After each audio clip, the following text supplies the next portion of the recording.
Bonjour à tous, je suis ravi de vous retrouver pour un nouveau point de l'équipe d'allocation de bêta sur l'évolution des marchés, nos prévisions et bien sûr les mouvements dans nos portefeuilles. Après un mois de septembre catastrophique, les marchés actions portés par une économie toujours aussi résiliente et d'étonnantes publications de résultats, les marchés ont donc rebondi fortement sur le mois d'octobre. Et ce, en dépit des chiffres d'inflation qui n'en finissent pas de progresser. Ces chiffres sont néanmoins à prendre avec précaution, comme nous l'explique Bastien Drue, en raison d'un effet retard, qu'on pourrait appeler un lag, dû notamment à des chiffres immobiliers. Donc fondamentalement, peu de changements. Nous maintenons deux scénarios d'égale valeur auxquels nous avons intégré le temps passé, qui nous rapprochent inéluctablement du point d'inflexion de la politique monétaire de la Réserve fédérale, qu'on appelle plus simplement le pivot de la Fed.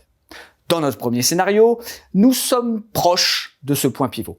Le durcissement monétaire déjà engagé et les effets de base permettent d'envisager une stabilisation de l'inflation en zone euro et même une décrue aux États-Unis dans un contexte économique qu'on pourrait appeler apaisé. Dans ce scénario, les taux longs rebaissent et les actions compensent en partie la forte baisse qu'elles ont subie depuis le début de l'année.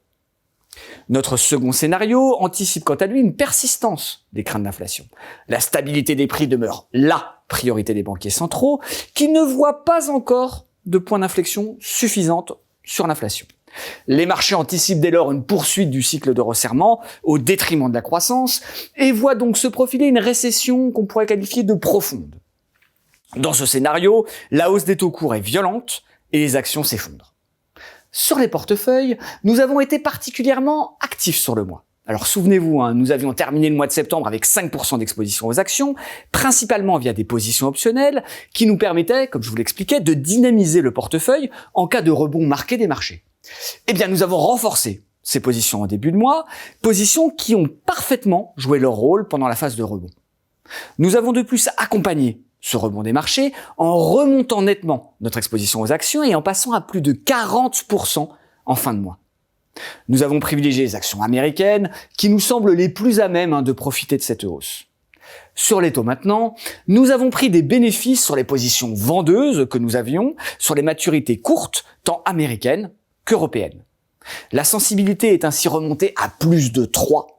Le but de cette stratégie est bien évidemment de bénéficier du portage obligataire qui redevient attractif. Enfin, nous avons maintenu nos actifs de diversification tant sur les points morts d'inflation que sur les matières premières, ainsi que notre exposition sur le dollar aux alentours de 10%. Et bien voilà, j'en ai maintenant terminé, nous nous retrouverons le mois prochain pour un nouveau point. Au revoir.